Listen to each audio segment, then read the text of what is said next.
Monophysitism is another Alexandrian-style heresy. Again, from the culture that prizes the divinity of Jesus. Eutyches the monk, this is not the Eutychus of Acts, the one who was listening to one of Paul's sermons and he falls asleep and falls out the window and dies, and Paul goes downstairs and raises him from the dead and probably goes upstairs and finishes. This is a different Eutyches. This is an Alexandrian monk, centuries later, who, like all of these folks, is trying to figure out what does it mean that the Word became flesh. And here's his proposal.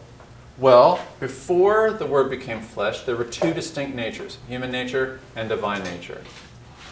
And when Jesus took on humanity, he united the natures. He fused them into divine humanity, or human divinity.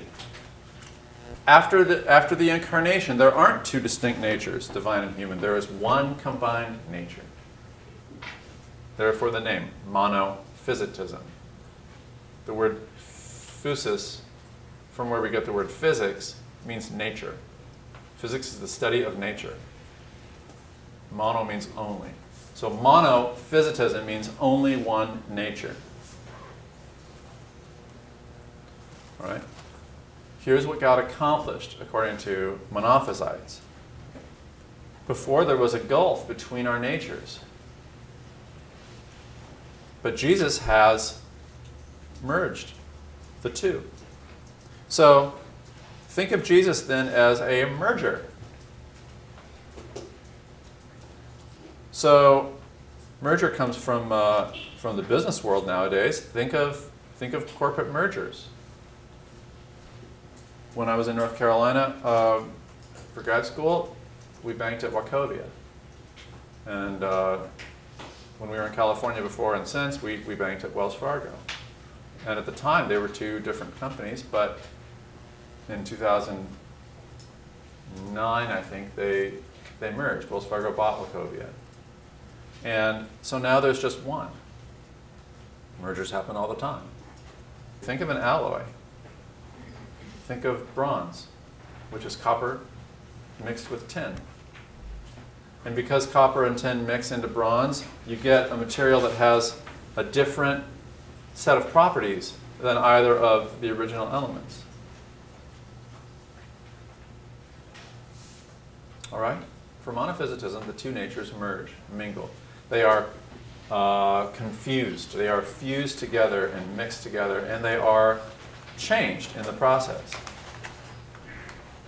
You can already see from that language that the Council of Chalcedon rejected monophysitism. Jesus is one person in two natures without confusion or change. So the church rejected this proposal. Why? Well, let's think of some of the implications of monophysitism. One of these natures is finite and one is infinite, right? Divine nature is infinite, but human nature isn't. What happens when you merge a finite substance with an infinite substance? Well, what's infinity plus 1? It's infinity. Eutyches said that in Jesus, humanity is like a drop in the ocean of divinity. What happens when you put a drop of something in the ocean? It dissipates, right? So the good news, according to monophysitism, is really that we've been absorbed into the infinite, and we are no longer human. We're no longer what we were. Sounds great. Sounds real mystical. Very transcendentalist.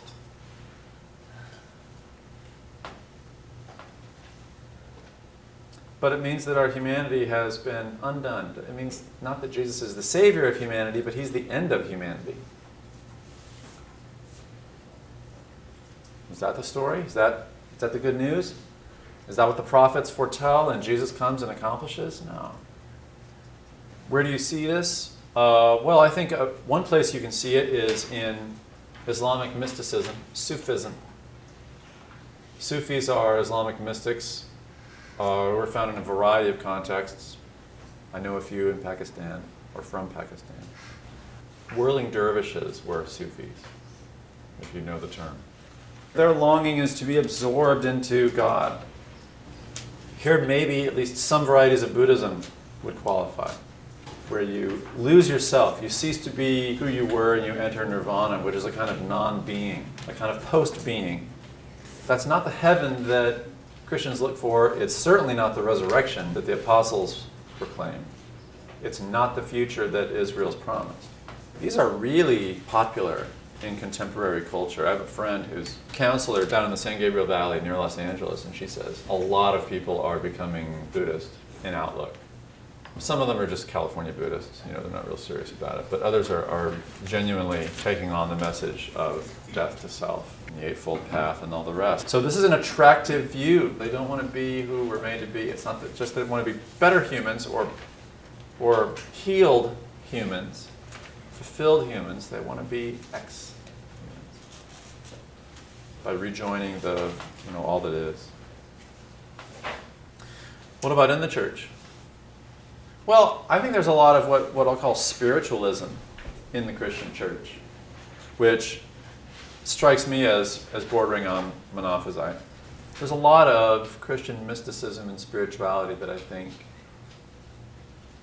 fails to respect the continuing distinction of natures, the continuing distinction that distinguishes us from divinity.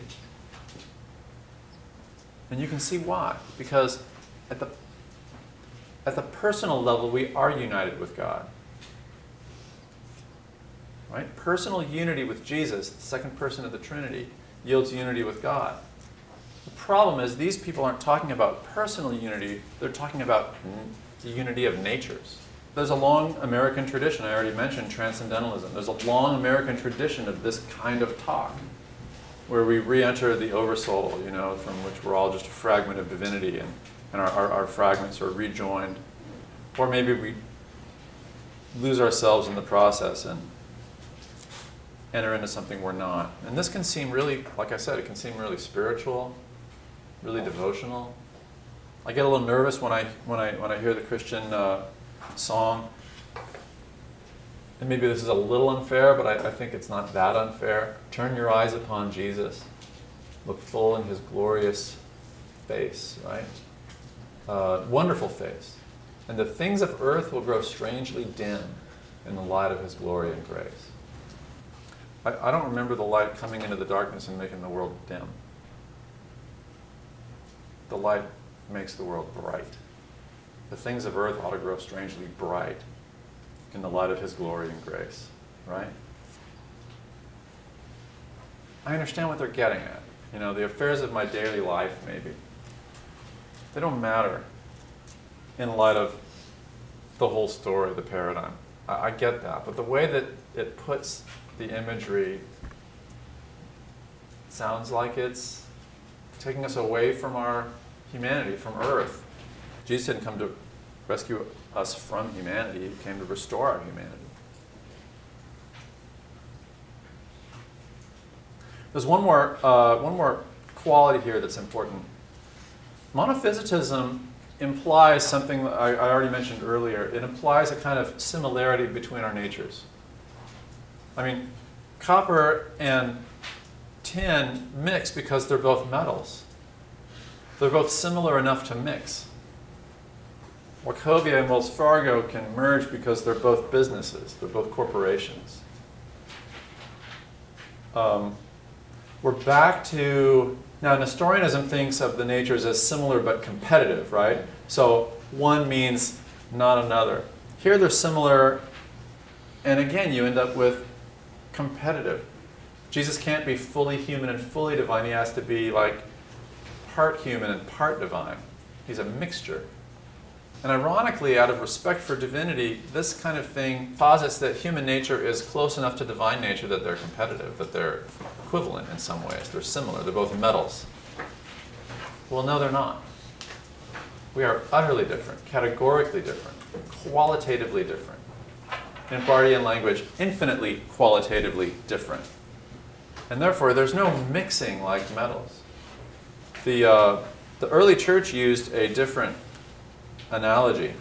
John of Damascus is famous for describing the unity of human and divine in Jesus as hot iron. You take an iron poker and you put it in the fire and it glows, right? But it's still 100% iron. It's just, it's a superposition of iron and heat, right? Iron and energy. And because those two things are not similar, that they can coexist perfectly and harmoniously and fully. And it can be 100% iron and 100% heat. That's a better analogy for incarnation than all the others so far.